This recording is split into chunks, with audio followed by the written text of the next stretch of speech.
Everyone sees my slides? Good, okay, I saw thumbs up. So I am not Diana. She is way more expert at this than I am. But we also have Brenda Shaver, who's monitoring your questions as well. But let me get started. I should say that in fact, I have a background in meeting planning as well. But our group here does it better than anywhere I've ever seen. So let's get started. So we want to hear a little bit from you. These Zoom meetings can be really long if you're not able to speak and add stuff as well. So unmute and speak up. So first question, why are there contracts? Anyone want to speak about that? There's 160, let's see, 5 people on. It's got to be one of them. Insurance. Okay, I heard that. What else?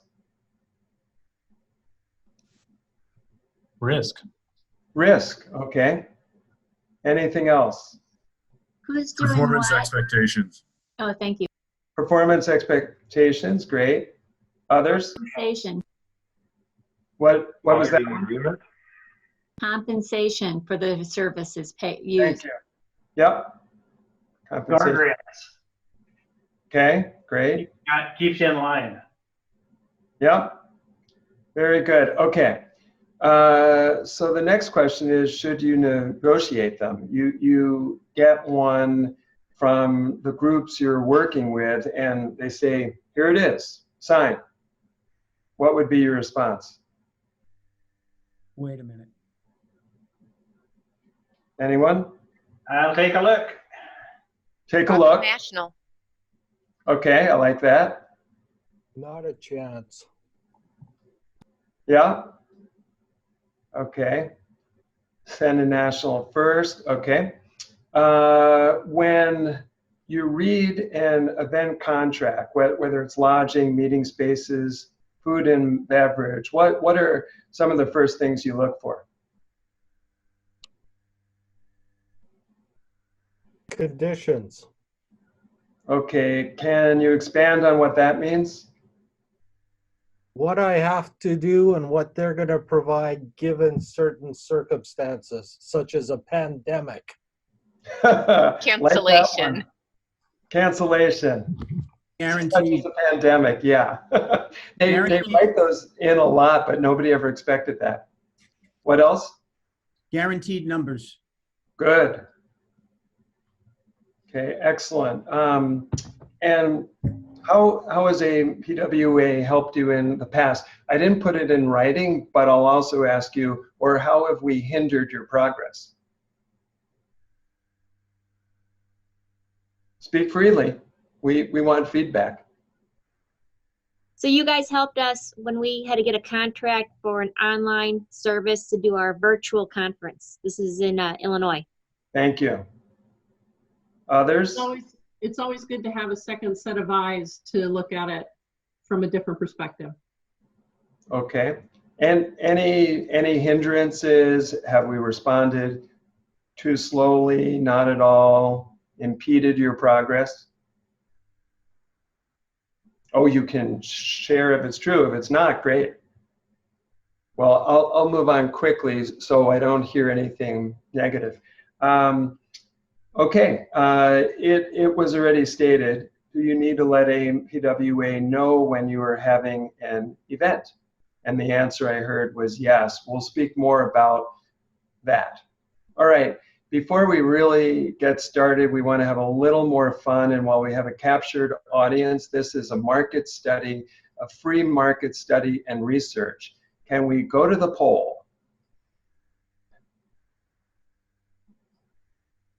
Okay, were we putting all 3 of them on once or no? How many PWX home events have you attended so far? Tammy, there's 2 other ones being asked as well, right?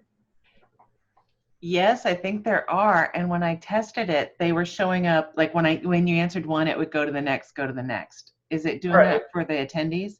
Let me try it. No, It's not for me. no. Well, Well, I'll tell you what. There's What- no zero on it. What we're after here is finding out, if the vaccinations are out there and everyone is eligible to have them. Would you be willing to be at PWX in St. Louis at the end of August? Oh, here they are. let's try that one. All right, I like that one even more. Yeah. Okay, answer those. It's easier.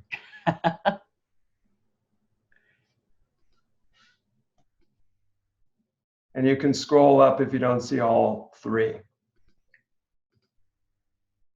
And then we'll give you a minute, and then we'll bring back what the responses were so that everyone's able to look at that.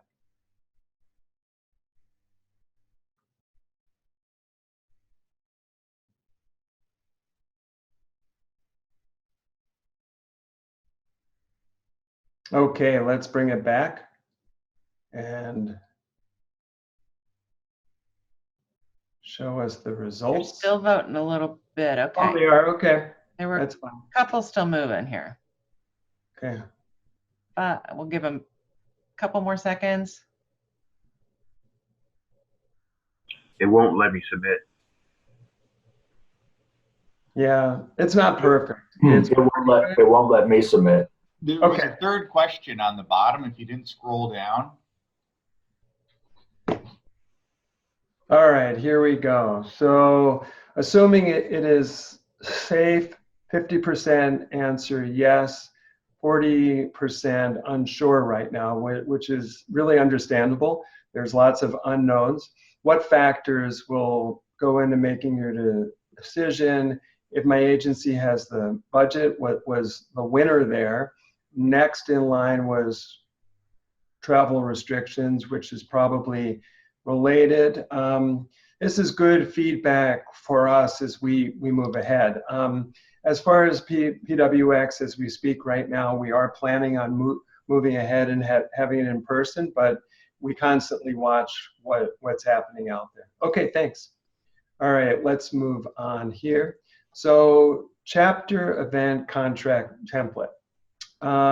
We've actually created one that we use with all of our national meetings, and we've now made it available online for all of you, so that you can start at that point. Some of the most important elements, they've always been important, but I think all of us have realized even more so now: the force majeure, cancellation, impossibility. Force majeure, as a lot of you know, speaks about if the meeting site had a fire, if there's a flood, if there's a hurricane, earthquake, tornado, acts of God that would prevent you from holding your meeting there. And generally, that language will let you out of it without paying any penalties. Cancellation often is a very long page of language about what you're on the hook for. So you want to really read that one and see worst case if you canceled outright. And now we're even speaking pre-COVID. What would that look like? What's worst case scenario? Often pre-COVID, it might have been an issue that you might not have had as many people as you expected. So you wouldn't have to outright cancel. Impossibility, not every contract has that. What that means is that based on what's happening, and we will speak about COVID, that the meeting site or sleeping rooms cannot meet your needs based on what's happening. So there are certain meeting sites right now that based on state or local law might be able to only have 700 people there, but you were planning on having 8,000 of them. you could have good language and cause there to say it's impossible for us to hold a meeting. We use this when we had to cancel PWX last year in New Orleans. They were using our meeting space as an overflow hospital. So you're going to want to try using our template as a starting point. A lot of hotels out there are okay with it. We've had our lawyers write it. It's pretty standard stuff. They may mark it up, and then you read it and say, yeah, okay, I'm able to live with that or not. And we often have 5 to 6 or 8 iterations back and forth, so that we make sure we're getting the most out of it. So the document which I have online will allow you to put comments in and show variety of options, and nothing, whether they've written it or we've written it, is written in stone. You know, you want to make sure that you're comfortable before you sign it. So what we have online is really our starting point when we hold our PWX and SNOW conference. And any questions so far? If I put the chat up, if I have my chat up, is that also sharing right now? It's not. Good. I was at another meeting. Okay. All right, good. Let's move on then. So this is what that actually looks like. It's a long document. You'll see on the left-hand side here, there's listing of sleeping rooms. There are things about attrition. Some of the important things that you should look at, though, are the extras. When we're speaking about meeting room and sleeping room nights, generally they'll come and say, okay, maybe we'll offer you 1 free room night if you pick up 50 room nights. We generally go with 35 rooms per one. So, you know, push back. And that's part of here as well. So we published recently, and it's online as well now, a document that really walks you through that process, helps you understand what you're reading, but you know what's in there is easy. You're able to read it. The harder part is what's not in there that you want in there, and you should feel free to add whatever makes you most comfortable with proceeding with a meeting. And then the most important part is making sure you understand every aspect of the financial risk. I will read these over and add up, you know, I'm basically a positive person, but I look at what is the absolute worst case scenario, which we've all been experiencing in this last year, canceling outright. What would that actually mean? So then you add up the expense of not meeting your room block, not meeting what was expected for food and beverage, or meeting rental. And then you say, okay, you know, it's worth $100,000. That's my worst case.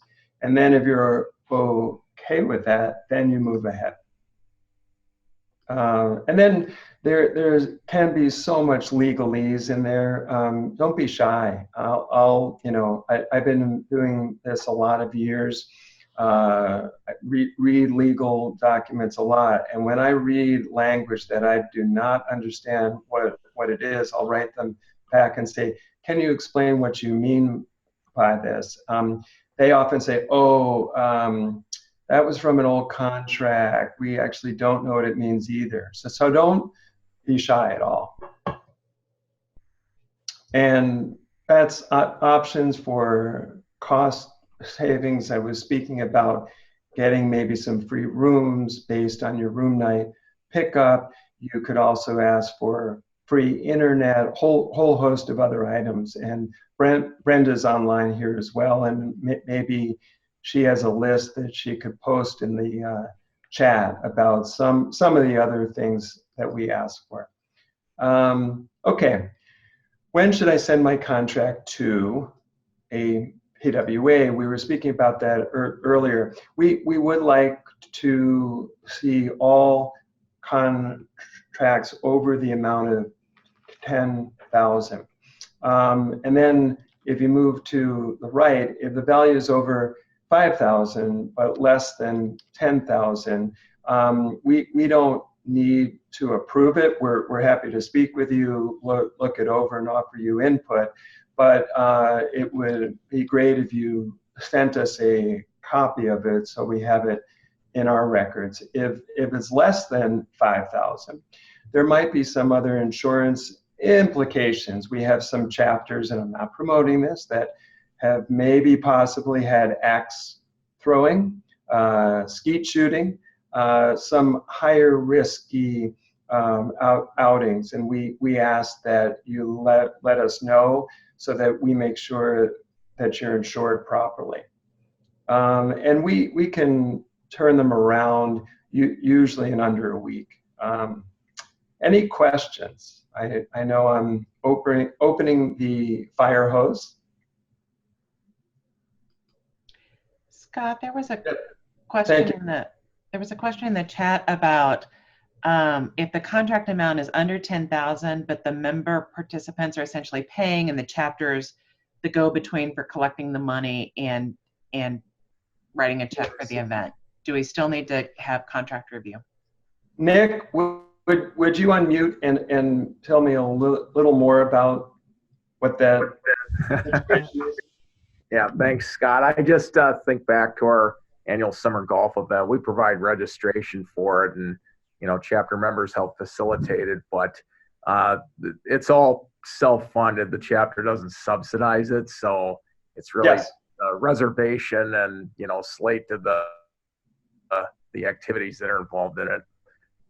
Right. So that's a great illustration. So there can be still liability that we want to know about.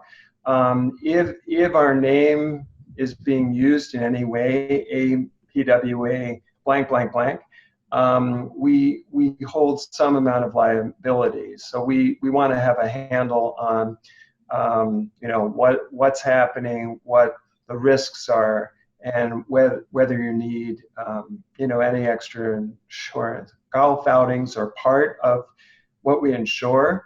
That's not an extra rider, but it's helpful knowing somebody could trip and fall, and we want to know about that. Yep. Does that answer your question? Yep, I kind of asked on behalf of anybody else who might be curious about that. We've certainly faced that question in the past, so. Great. Thank you. Okay. Hey, Scott, I have a comment. This is Doug Singer from Oregon chapter. Hey, Doug. One of the things, hey, how are you? Thanks for putting these sessions on. These are great. In negotiating contracts for conferences, one of the things we've run into is that providing the, whatever you want to call it, the AV services, right? Providing the electronics for the presentations and such. We've found those to be super expensive, and prices have been going up recently.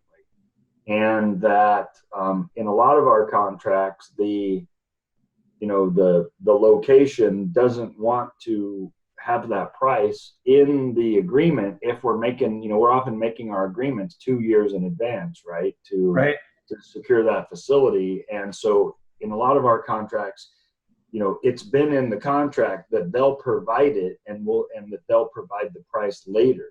Yep. And that's been a huge issue because those prices are something that then they seem to spike after the fact. So just as you're negotiating contracts, look for things like that if the venue is saying, oh yeah, you have to go with our services for this, but there's not a price in the contract, and make sure you realize that could be something you have to negotiate later.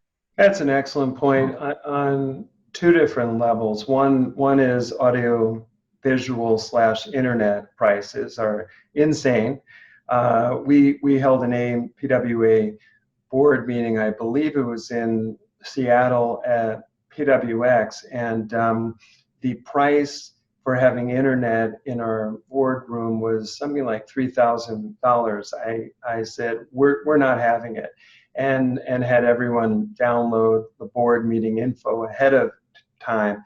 I mean, as it ended up, people have hotspots, and it works, but they charge a lot. Likewise, audio visual is very challenging. There's a mix for some of you who might have smaller meetings. Your chapter might own projectors, and you bring your own.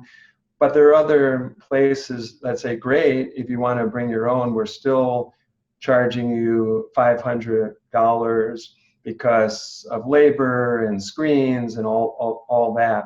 So that's part one. I would recommend you try to lock in on a rate, whatever those rates are in the year that you're signing. And that really goes for a lot of other stuff. That's part two. If you're signing 2 years out, 4 years out or more, we try to lock in on current rates. They'll usually say, no, we don't know, but we start there. Likewise with food and beverage, those prices go up every year.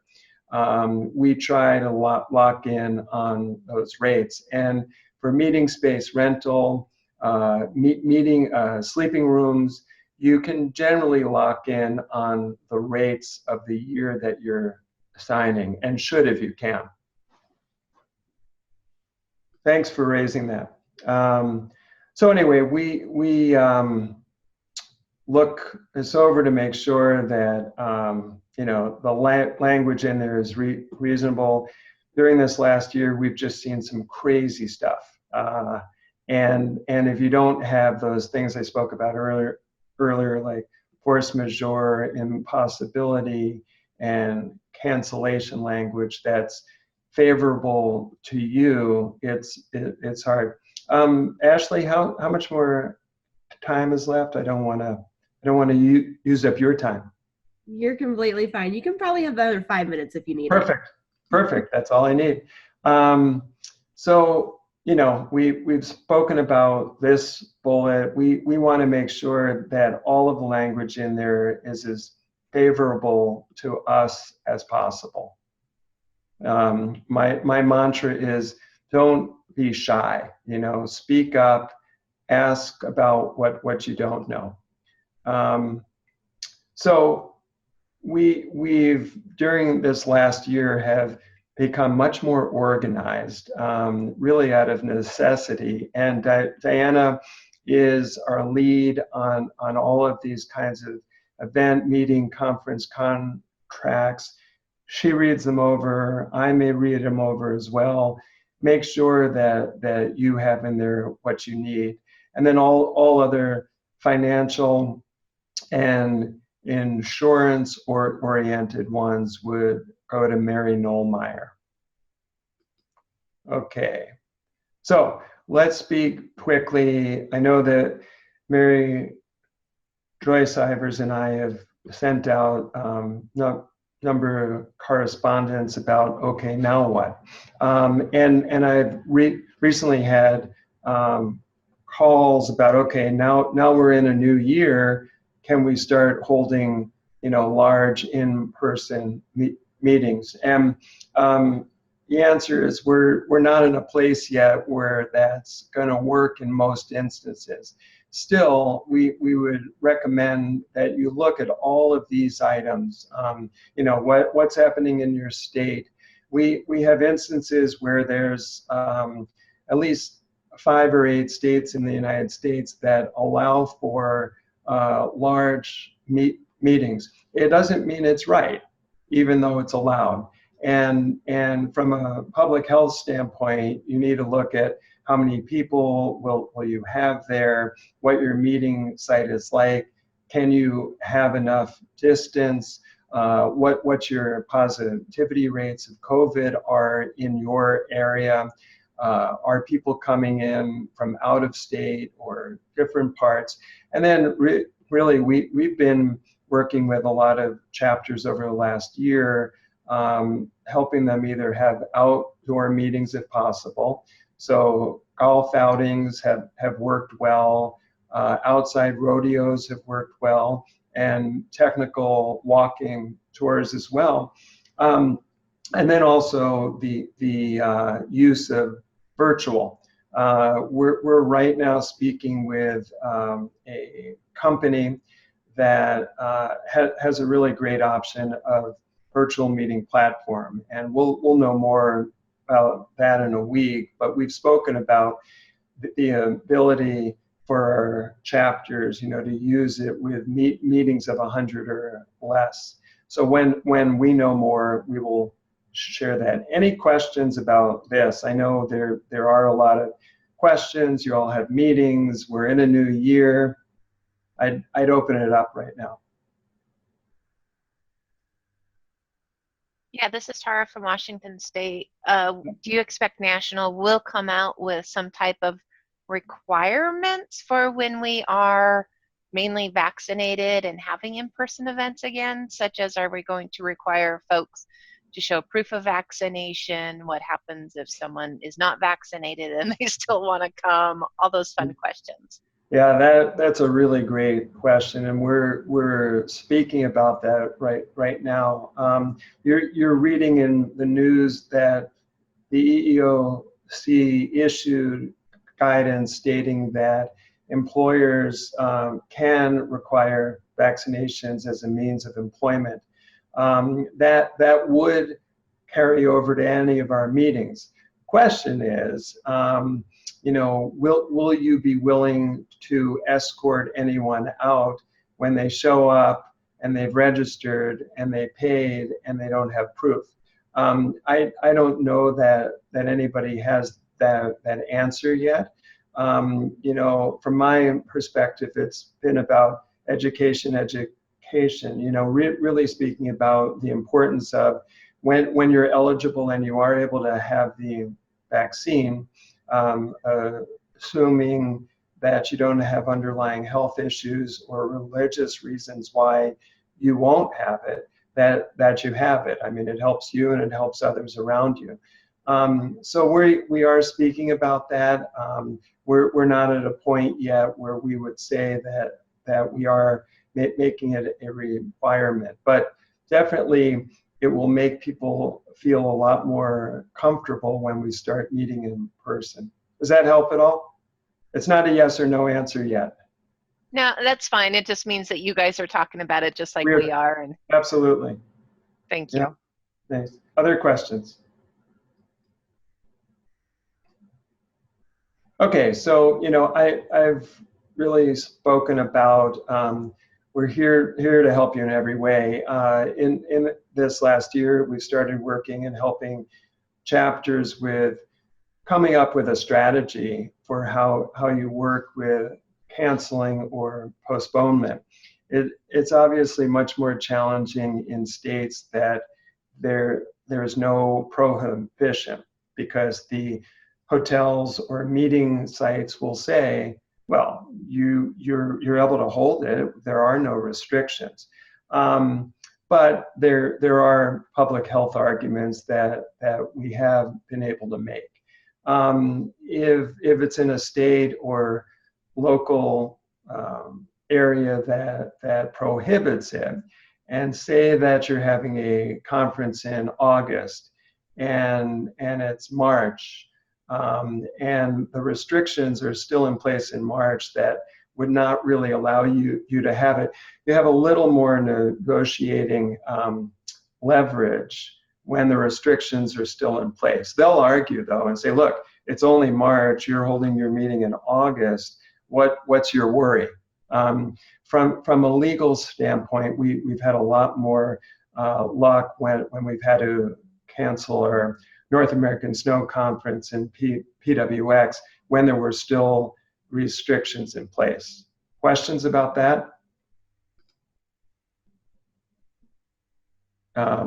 we've really spoken about the importance of having strong language that's obviously more in your favor. And spoke about that, so that's no, and I spoke about that. Wow, I'm just moving right along. So I guess one other item, the last bullet, it is you all are probably aware we now have a COVID liability waiver that has anyone showing up at your meetings recognizing that I'm willing, I'll be around other people, and I recognize that there are risks right now. And so we recommend everybody sign that. So we spoke about each of these items here. These are all up on our website. And then this I showed briefly earlier. This is on our website as well. I would download this and read it and reread it and read it once more. It's really strong. I get really happy when we can sign this without any hotel or meeting space making any edits, because it's strong and it is in our favor. And then why do we want you to share your info with us? Because keeping me out of prison. So that's my mantra. Anyway, that is the end of what I was speaking about. Diana's our lead on this, and I guess because of time, if you want to ask me questions in the chat, I will respond. Thank you.